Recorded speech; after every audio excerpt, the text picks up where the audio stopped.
Magandang araw kapatid. Welcome sa mga panalangin channel. Ngayong umaga, may mahalaga akong tanong para sa'yo. Naalala mo ba ang isa sa pinakamagagandang pangako ni Jesus bago siya bumalik sa langit?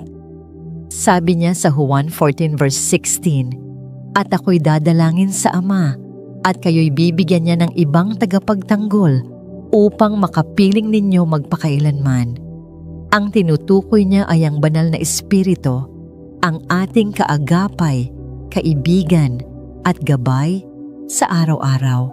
Hindi ka niya iiwan, hindi siya mawawala. Siya ay kasama mo magpakailanman. Ngayong araw, habang pinipili mong bumangon, huminga at magsimula muli, bakit hindi mo imbitahan ang banal na Espiritu na sumama sa bawat hakbang mo? Hindi ito tungkol sa relihiyon. Ito ay tungkol sa relasyon, isang malapit na ugnayan sa Diyos na nagbibigay ng lakas, kaalaman, at kapayapaan. Kapatid, bago mo buksan ang cellphone mo, bago ang kape, bago ang trabaho, buksan mo muna ang puso mo sa Diyos. Simulan ang araw mo hindi sa gulo ng mundo, kundi sa presensya ng Espiritu ng Diyos.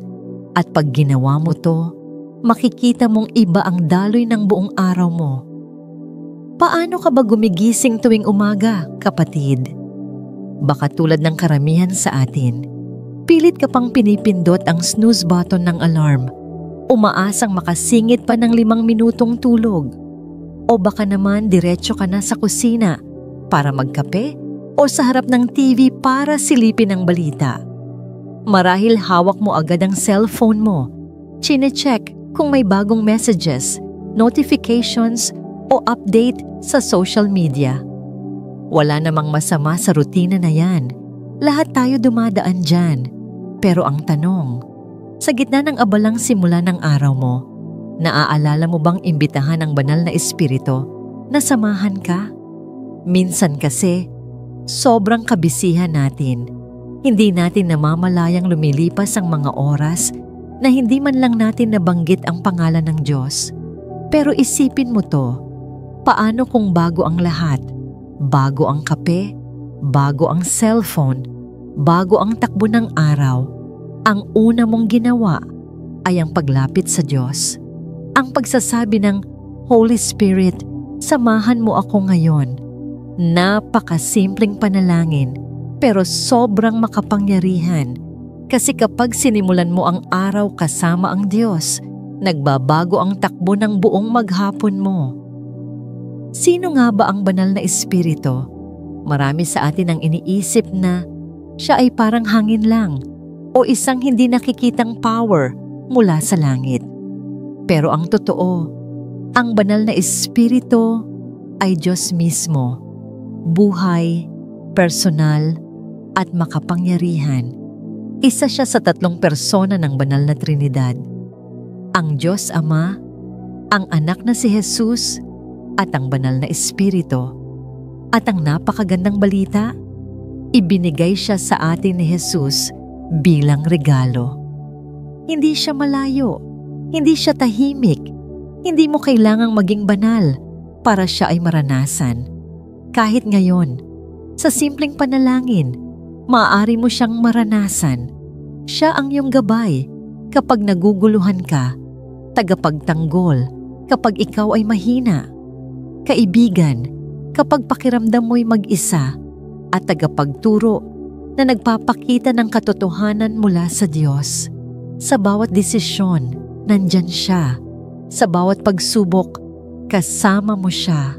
Sa gitna ng takot, pagkalito, o kawalan ng direksyon, handa siyang umakay. Hindi mo kailangang kayanin ang lahat.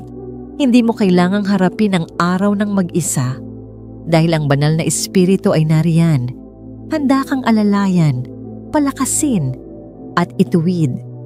Ang tanong lang, kapatid, ay ito, hahayaan mo ba siyang samahan ka ngayon?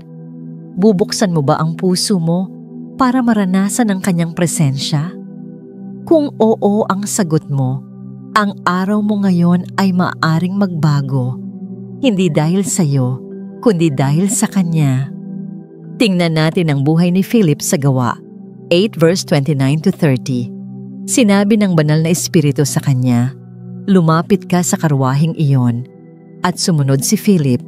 Dahil doon, natulungan niya ang isang lalaking nagbabasa ng aklat ni Isaias na maunawaan ang salita ng Diyos.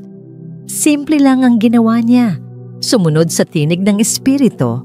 Isa pang halimbawa si Pedro sa Gawa 10:0. Habang siya'y nananalangin sa bubungan, binigyan siya ng Diyos ng isang pangitain. Doon niya lubos na naunawaan na ang pagmamahal at kaligtasan ng Diyos ay para sa lahat, Hudyo man o Hentil. Mga kwento ito ng malinaw na gabay ng banal na espiritu. At tandaan mo, kapatid, hindi lang ito nangyari noong panahon ng Biblia. Nangyayari pa rin ito ngayon.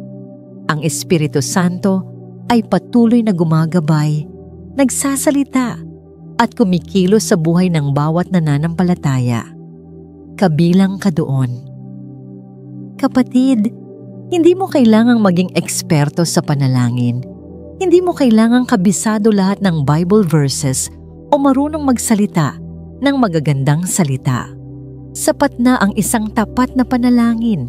Sapat na ang simpleng, "Holy Spirit, samahan mo ako ngayong araw." Minsan, sa sobrang dami ng iniisip natin pagkagising pa lang, agad tayong nadadala ng mundo. May notification agad, may kailangan ng asikasuhin, may takbo na agad ang isip. Pero bago mo pa man buksan ang cellphone mo, bago ka pa maligo, bago ka pa sumabak sa abalang araw, buksan mo muna ang puso mo sa Diyos. Sa katahimikan ng umaga, nariyan ang isang imbitasyon mula sa langit. "Anak, handa akong samahan ka. Hayaan mong ako ang mauna sa lahat." Sabi sa Deuteronomio 8 verse 3, "Hindi sa tinapay lamang nabubuhay ang tao, kundi sa bawat salitang nagmumula sa Diyos." Kaya't kapatid, gawin mong unang pagkain ng iyong kaluluwa ang Kanyang salita. Hayaan mong ang presensya ng Diyos ang unang magpuno sa puso mo tuwing umaga. Dahil kapag Siya ang nauna, magiging maayos ang takbo ng buong araw mo. Kapatid, kung may prayer request ka, i-comment mo at ito'y idudulog natin sa panalangin. Ngayon, anyayahan natin ang banal na espiritu sa ating araw. Tahimik mong buksan ang puso mo at sabayan mo ako sa panalangin. Ama naming Diyos, Ikaw ang Alpha at ang Omega, ang simula at ang wakas. Ikaw ang lumikha ng langit at lupa, ang nagbibigay buhay sa lahat ng nilikha. Mula sa iyo nagmumula ang liwanag, ang katotohanan at ang pag-asa. Ngayong umaga, lumalapit ako sa iyo ng may kababang loob. Hinahanap ko ang iyong presensya. Banal na Espiritu, samahan mo ako. Gabayan mo po ako sa bawat desisyon, sa bawat salita, at sa bawat hakbang ko ngayong araw. Ihanda mo ang puso ko para sa lahat ng plano mong inihanda para sa akin.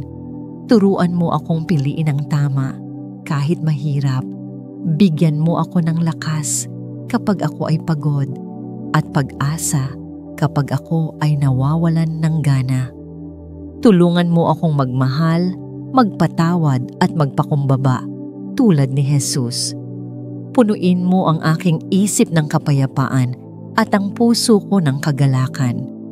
Pagalingin mo ang aking katawan mula ulo hanggang talampakan. Protektahan mo ako laban sa anumang sakit, panganib o tukso. Pagpalain mo ang aking pamilya, ang aking hanapbuhay, at lahat ng mahal ko sa buhay. At higit sa lahat, gamitin mo ako bilang ilaw at daluyan ng iyong pag-ibig sa ibang tao. Banal na Espiritu, baguhin mo ako. Punuin mo ako ng bunga ng iyong Espiritu, pag-ibig, kagalakan, kapayapaan, pagtitiyaga, kabaitan, katapatan, kahinahunan, at pagpipigil sa sarili. Ito po ang aking panalangin.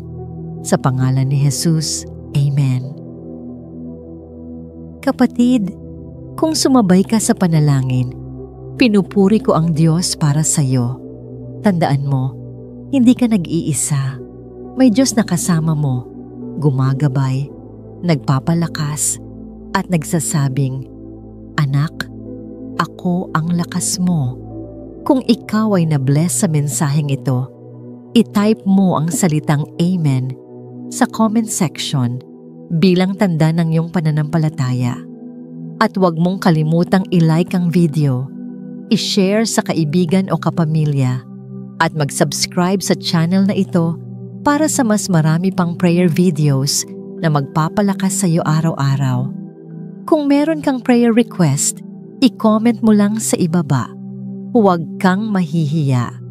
Bawat panalangin na isinusulat ninyo ay aming binabasa at taimtim na ipinagdarasal. Kami ay naniniwalang walang maliit na bagay sa paningin ng Diyos. Lahat ng dalangin ay mahalaga sa Kanya. Sama-sama tayong manalangin bilang isang komunidad, isang pamilyang nananampalataya.